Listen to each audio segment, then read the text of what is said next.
সকলোকে পুনৰবাৰ আন এটা নতুন ভিডিঅ'লৈ স্বাগতম জনাইছোঁ। আজি মই লৈ আহিছোঁ হাঁহ মাংসৰ এটা ৰেচিপি। তাৰ কাৰণে মই লৈছোঁ মিহিকৈ কটা এটা পিঁয়াজ, এটা আলু কাটি লৈছোঁ এনেধৰণেৰে, 4টা শুকান জলকীয়া, আদা নহৰুৰ পেষ্ট, এটা ভোট জলকীয়া লৈছোঁ যাৰ মই আধা অংশ ব্যৱহাৰ কৰিম, আৰু লৈছোঁ লং ইলাচি আৰু ডালচেনি। প্ৰথমে মই লং ইলাচি, ডালচেনি, শুকান জলকীয়া আৰু পিঁয়াজ দি মাংসখিনি অলপ সময় ভাজি ল'ম। তাতে মই দিম এতিয়া এডোখৰ জলকীয়া। জলকীয়াডোখৰ মই ভালদৰে ভাঙি লৈ ভাজি ল'ম মাংসখিনিৰ লগত।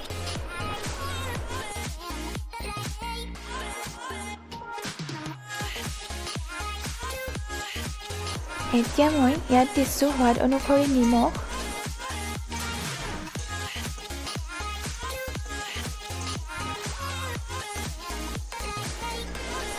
মাংসখিনি অলপ সময় এনেধৰণেৰে ভজাৰ পিছত ইয়াত মই এতিয়া এখন ঢাকন লগাই দিম আৰু পুনৰ অলপ সময়ৰ কাৰণে ভাজি ল'ম।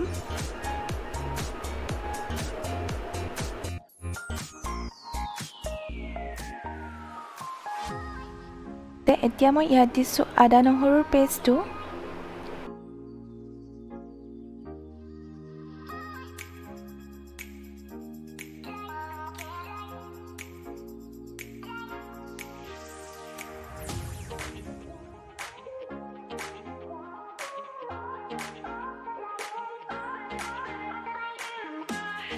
এই ধৰণেৰে অলপ সময় ভাজি এতিয়া মই দিছোঁ বাকী থকা কেঁচা পিঁয়াজখিনি।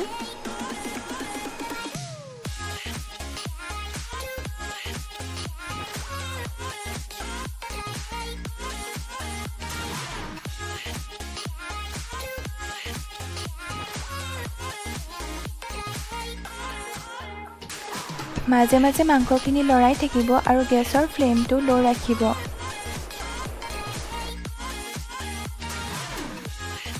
এতিয়া মই ইয়াত দিছোঁ আগতে কাটি ৰখা আলুখিনি।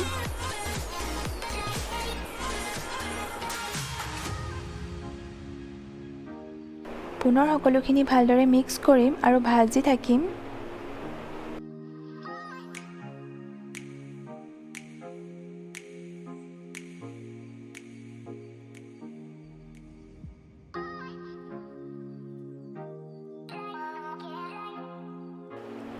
এই ধৰণেৰে অলপ সময় লৰাই লৰাই ভাজি থকাৰ পিছত ইয়াত মই দিম এতিয়া আধা চামুচ ধনিয়া পাউডাৰ। এইখিনি দি পুনৰ মাংসখিনি অলপ সময় ভাজি ল'ম।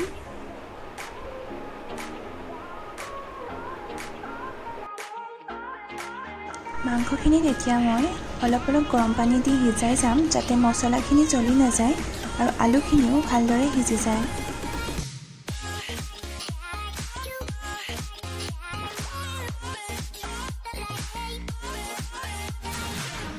পানী দি অলপ সময় ভজাৰ পিছত ইয়াত মই ঢাকনখন লগাই দিম আৰু ঢাকন দি ইয়াক মই 5 মিনিটৰ কাৰণে পুনৰ ভাজি ল'ম। ঢাকন দি অলপ সময় ভজাৰ পিছতে মোৰ মাংসখিনি প্ৰায় সিজি আহিলে আৰু ইয়াৰ আলুখিনিও এয়া চব সিজি গ'ল। এতিয়া মই ইয়াতে দিছোঁ আধা চামুচ গৰম মছলা আৰু কেইখিলামান মান ধনিয়া কাটি দিছোঁ ইয়াত।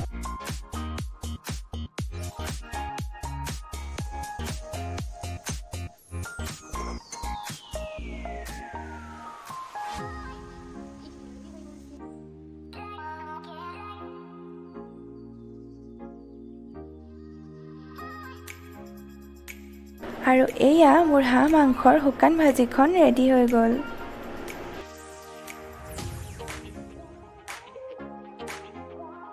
যদিহে আপোনালোকৰ ভিডিঅ'টো চাই ভাল লাগিলে তেন্তে লাইক কৰিব আৰু মোৰ চেনেলটো ছাবস্ক্ৰাইব কৰিবলৈ নাপাহৰিব।